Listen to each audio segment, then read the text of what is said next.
Our enemy doesn't want us to listen to the voice of the Most High. By no means. Our enemy wants us to listen to the voice that comes from Rome. Our enemy wants us on a road that leads to Rome. These are the followers of Rome. We don't want to be on this road. See, those in the wilderness, make sure we understand. The road that this group of people on, it's not leading to Rome. Rome has nothing to do with this route. Rome can forget it with these people. These people will end up in the hands of the Most High. And it would be the Most High that cut 2/3 off, not Rome. Rome would cut us all off. That's what Rome would do. Cut us all off. Oh boy. This is my last example. Oh boy. We have to be on guard against transformers. I had to bring this one out. We have to be on guard against transformers? Yes. What transformers? You know, gender bender. You think this is female and it's male. You think this is a male and it's a female. These are transformers. They transform from male to female. From female to male. Transform. Transformers. Be on guard against transformers. Make sure who you're looking at, who you like to marry. Make sure that person is not a transformer. We have to be on guard against it. These are the days we live in. And I can't imagine trying to hook up with someone if I was single, trying to hook up with someone in Babylon. You don't know who you hooking up with. But be on guard against transformers because they're everywhere. Watch out for them. They're all in the movies, all on television, on the news. They're everywhere. Everywhere you look, you see them. And our people looking at them saying, oh, he looks good. Oh, she looks good. And they're looking at the same sex of themselves and they don't know it. This is what we have to be on guard for. Looking at somebody, this man looking at this man thinking it's a woman. Talking about she looks good. This woman looking at this woman talking about he looks good. Look at the muscles on him. Not knowing that's a woman. Be on guard against transformers. So what's the Most High telling us? Deuteronomy 30:15-16. The Most High is saying, see, I have set before you life and good, death and evil. We have to be on guard. He set before us life and good, death and evil. And we have to make a choice. In that I command you today to love Yahuwah, your Lord, to walk in his ways and to keep his commandments. We have to be on guard to keep his commandments. Our enemy doesn't want us to keep his commandments. Rebels, they come to the comment section. They don't want us to keep his commandments. They want to stir up trouble.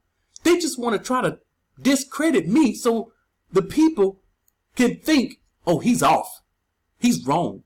He's lying. And see, when they won't go to, now here's a point. These same people, they won't go to your camps and tell them, y'all not supposed to be collecting tithes. You're not from Louis, or they would say tribe of Levi. This is what they're not doing. This, they letting them do what they want to do. Why? They are working together. They have handlers. So we have to make sure we walk in his ways, keep his commandments, his statutes, and his judgments, that you may live and multiply.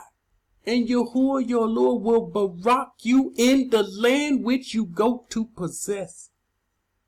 These are the things we have to be on guard. This is what we have to watch out for. Jeremiah 31:31-34. Behold, the days are coming. I want you to see something here because our people don't understand. We really don't understand what's going on in Jeremiah 31. The days are coming, says Yahuwah, when I will make a new covenant with the house of Yasharal and with the house of Yehuda. Why is he making this new covenant? To allow these people to once again to become the light to Gui. Not according to the covenant that I made with their fathers in the day that I took them by the hand and led them out of the land of Egypt. My covenant which they broke. We have to be on guard that we don't break his covenant.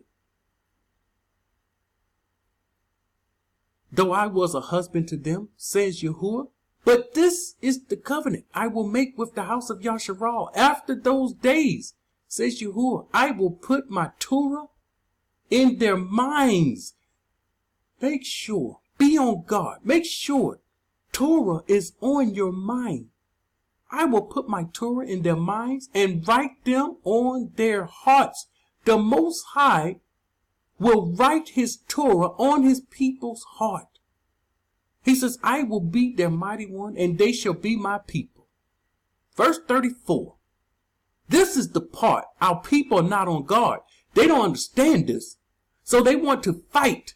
They want to take the scripture and fight. Let's take the scripture and fight each other. The camps say they cut this one and they cut that one. I told you this mess is wickedness. We don't take scripture and cut a brother. We don't take scripture and cut people. But this is what they're out to do. No more shall every man teach his neighbor. We got to get this. No more. Right now we have to teach each other because of all roads lead to Rome. The righteous have to lead many to righteousness because all the traps and all the schemes. It says, no more shall every man teach his neighbor and every man his brother, saying, know Yahuwah. At this point in the wilderness, when the Most High revealed himself to his people, when he give the commands and the orders, and the people get a pure word, the Bible get thrown in the trash, burned, used for firewood, used to start fire. This is what's on my family's mind and heart. We're going to use this to start fires because it's of no good. And when we get a righteous word, pure word from the Most High that the Roman Catholic Church didn't have authority over, we're going to know what's right and what's wrong. You see, this is where our people miss it. They think they can figure it all out right now with the so-called New Testament. And they don't know, they can't make heads or tails of things that contradict. My son told me yesterday on Shabbat, Daddy, do you want me to put together scriptures throughout all the scriptures in the different books, the contradictions? I said, son, no. That's too much time. That's too much. I don't know. I know the many contradictions. No need to put them together and show people all the different contradictions. That's a task we couldn't even do successfully.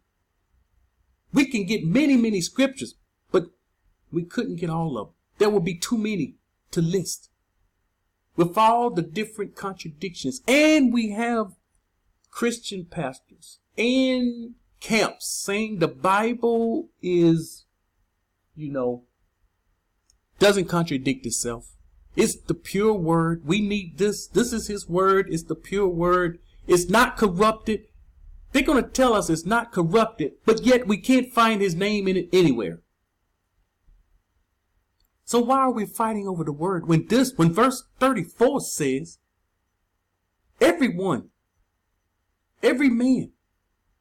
will say, we won't have to say to our brother and neighbor, know the Most High. They all should know me. At this point, all the people, all the righteous, the 1/3 will know the Most High. From the least of them to the greatest of them. So why are we arguing? You see why the Most High doesn't want us arguing? Why are we arguing? Okay, I say something, you don't agree with it. There's no argument. Believe what you believe. Let's get to the wilderness. It will be all made known to us. The people in America, they refuse to come out. They have no argument. They're going down with her in her iniquities, and they will end up in Shaul. Come out of her, lest you partake of her iniquity. You are partaking of her iniquity. And you will receive of her plague. And you're going to find yourself in Shaul because you was disobedient to the command of the Most High. He's going to say, you didn't believe me when I said, come out of her, my people. You got many different YouTube channels saying, come out of her, my people. Now, most of the YouTube channels, I'm talking about the people that call themselves Hebrew Israelites or the camps. Most of them, they do not profess come out of her, my people.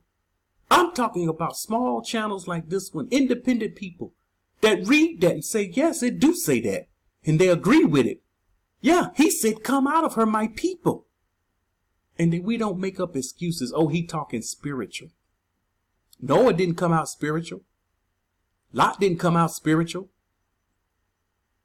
For I will forgive their iniquity. Here's the key point. And their sin, and will remember no more. So we have to understand what the Most High is saying here. We have to understand we shouldn't be arguing and fighting. We have to be on guard against arguments against people that say they love the Most High. If they say they love the Most High and they hate him, there's no argument. Because at this point, what I'm talking about, all of them would know him. All of us. I said at the beginning and I'm at the end. All of us are defiled and tainted some kind of way or another. That's why Ezekiel 36, 25 and 26, we have to be cleansed. Here it comes. The video I did completely clean. If you haven't seen it, you have to see it. Then I will sprinkle clean water on you. I thought the people teaching being immersed in water, I thought that was going to cleanse us. So why are we worrying about being submerged in water when all these people that's being submerged, well, I was submerged in Christianity. We were submerged in water after water. Okay, we did that. Why is it these people going in the wilderness? Why is it he has to sprinkle clean water on them? Because we go in messed up. We go in dirty, defiled. And he's going to sprinkle clean water on us. So why are we arguing again? You're defiled, I'm defiled. You have your thoughts, your beliefs. I have my thoughts, my beliefs. We have no reason to argue. You go your way, I go my way. And you shall be clean. And I will cleanse you from all your filthiness. No! The baptism cleansed us from all filthiness. My camp leader told me, my pastor told me, the baptism, I go down in the water and I come up a new man. And I'm clean from all iniquity and all sin. That's what they teach. Here we seeing of people being cleansed in the wilderness. So if the people in these scattered lands don't make it to this, what is your argument? You're waiting for Yahuwah to gather you? And you're only waiting for Jacob's trouble? What is your argument? You have no argument. And I have nothing to say back. You will not be cleansed if you don't come out of her and into the wilderness. From all your filthiness, from all of your idols. We're going in the wilderness with idols? Sure. We came out from being led by the Roman Catholic Church. Make sure we on guard against this mess. I will give you a new heart and put a new ruach within you. We need this. I will take the heart of stone out of your flesh and give you a heart of flesh. Nothing spiritual here. A heart of flesh. We are hard-headed, stiff-necked. It can't tell us nothing. Know it all. We know it all. Nobody can tell us nothing. The moment you get to the point in your growth where you feel like no one can tell me nothing, your growth stops. The Most High stopped dealing with you. We must remain humble and remain in a state of always learning. We're always, there's something else new to learn. So we have to be on guard against these things. We don't have to be fighting against each other. But yet there will be those who will hear this message, come to the comment section. I don't care what he say. He's going to gather us. And see, this is their own righteousness. The Most High, this is not the words of the Most High. So we have to be on guard against iniquity, be on guard against unrighteousness, and keep and do all the commandments that the Most High set before us. Shalom.